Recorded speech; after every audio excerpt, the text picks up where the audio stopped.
করেই খারাপ হয়েছে। তা কালকে গেছিলাম আমি হসপিটালে দেখাতে।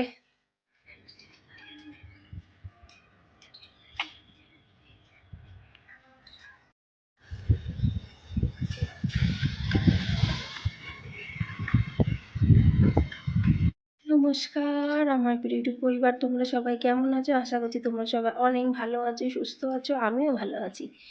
আমি সুপ্রিয়া, আমি তোমাদের সবাইকে আমন্ত্রণ জানাই নাসিকের ঘরকন্যার একটি নতুন ব্লগে। যে প্রান্ত থেকে আমার ভিডিওটি, আমার ব্লগটি দেখছো, আশা করছি তোমরাও সবাই অনেক ভালো আছো। আজকে তোমাদের সাথে আমি কিছুই শেয়ার করতে পারবো না। আমার শরীরটা হঠাৎ করে, জানি না কেন হঠাৎ করেই খারাপ হয়েছে। কালকে গেছিলাম আমি হসপিটালে দেখাতে। দেখিয়ে আসার পরে যেন আরও বেশি খারাপ লাগছে। এখনও মেডিসিন শুরু হয়নি, শুধু টেস্ট করিয়েছে। টেস্ট এখনও রিপোর্ট আসেনি, যাবো আবার। টেস্টের রিপোর্টের সাথে সাথে আসে না, ডাক্তার বললো যে টেস্টের রিপোর্টটা আসুক, তারপরে দেখছি। তো যাই হোক, এখন এমন একটা হ্যাবিটে পরিণত হয়ে গেছে, আমি আমার ক্ষেত্রেই বলছি, যে মোবাইলটা হাতে নিয়ে তোমাদের সাথে কিছু কথা যদি শেয়ার না করি আমার ভালো লাগে না। আর যেহেতু ডেলি ব্লগ বানাই, তা ভালো মন্দ সব কিছু নিয়েই মানুষের জীবন চলে। সবসময় সব কিছু যে আমরা ভালোই হচ্ছে, সব দিক দিয়ে ভালো, এটা তো একদম বেকারকার কথা হয়ে যাবে, আর মিথ্যা কথা হয়ে যাবে। সবসময় কারোরই না, না আমার, না এই দুনিয়ার কারোর। মানে সেটা আমার ধারণা দিয়ে আমি সবসময় বলি তোমাদেরকে। তো শরীরটা বেশ ভালো, মানে বেশ খারাপই লাগছে আমাকে দেখেও তোমরা মনে হয় বুঝতে পারছো। আজকে বাচ্চাদের, কাল রাতে আমার এত পরিমাণে জ্বর এসেছে, বাচ্চাদের বাস মিস হয়ে গেছে, কর্তা মাসে ঘুমের থেকে উঠতে পারিনি। এটাই হয়, এটাই আমার বরকে আর আমার মেয়েদেরকে বুঝায়, যদি বাই চান্স ধর আমি কোথাও ঘুরতে গেলাম কি আমার শরীরটা খারাপ হলো, তখন তোরা কি করে স্কুলে যাবি, আর আমার বরটিকে বুঝেছি তুমি কি করে অফিস যাবে। তো সেই একই কীর্তি হলো আজকে। আমি নিজে উঠতে পারিনি, মোবাইলে দুইবার অ্যালার্ম দিয়ে রেখে দিয়েছিলাম, কিন্তু কখন মোবাইল বেজেছে আমি নিজেও জানি না, যেহেতু এত পরিমাণে জ্বর এসেছিলো।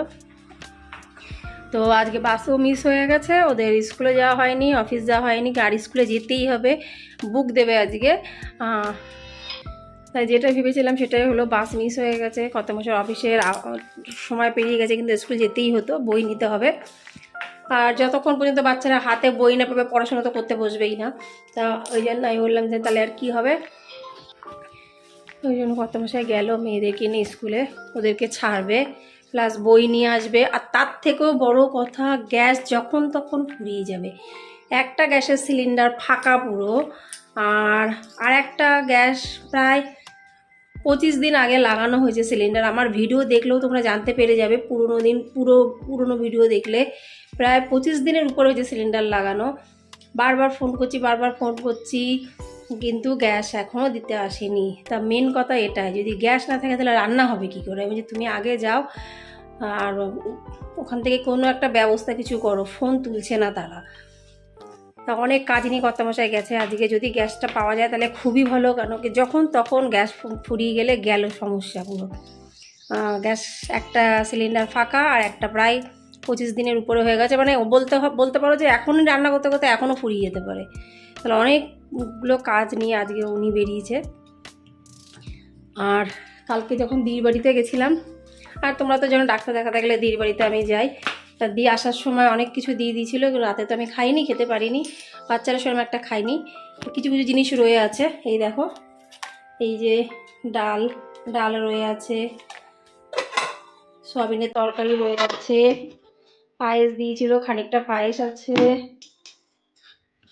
এর মধ্যে করে ভাত দিয়েছিল, এই দেখো, মানে বাটি ঘটি পাওয়া যাচ্ছিল না, ভাত আছে। তো আমি ভাত বসিয়েছি, আর যে কটা ভাত বাকি আছে সে কটা ভাত আমি ওর মধ্যে মানে গরম ভাতের মধ্যে মিশিয়ে দেবো।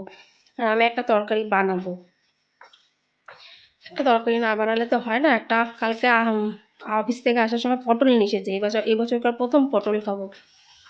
ভেবেছিলাম যে পটলের দোরমা বানাবো, কিন্তু আমার শরীরে সেই এনার্জি লেভেল নেই। এ দেখো, এই যে পটলের একটা পাতলা ঝোল বানাবো। শরীর বুঝে সবকিছু, শরীর না সাত দিকে কিচ্ছু হয় না। একটা পটলের পাতলা ঝোল বানাবো, দেখা যাক এখন কতদূর কি হয়। চা এখন আমি খাইনি, চা খাবো একটু পরে। কি আর বলবো বলো। ও, তার থেকেও বড় কথা হলো 2 দিন হয়ে গেছে মুদির মাল নিয়ে এসেছি। দেখে নাও, এই দেখো।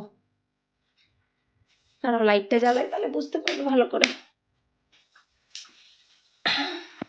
এই দেখো বন্ধুরা, 2 দিন হয়ে গেছে মুদির মাল এনেছি, কিন্তু সেটাকে জায়গায় রাখার মতন আমি এখনো সময় পাইনি। যেহেতু ডাক্তার কাছে যে গেলাম, এদিক ওদিক করলাম, ব্যাগ ভর্তি সব জিনিস এখানে, সেই সময়টা এখনো পাইনি।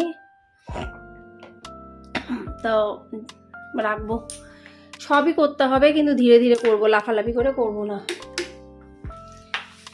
লাফালাফি করে করার মতন সেই এনার্জি লেভেল আমার নেই। তাহলে এতটুকু তোমাদের সাথে আমি শেয়ার করলাম। যদি কোনো রকম ভালো লেগে থাকে অবশ্যই লাইক, সাবস্ক্রাইব, শেয়ার, কমেন্টস করে পাশে থেকো।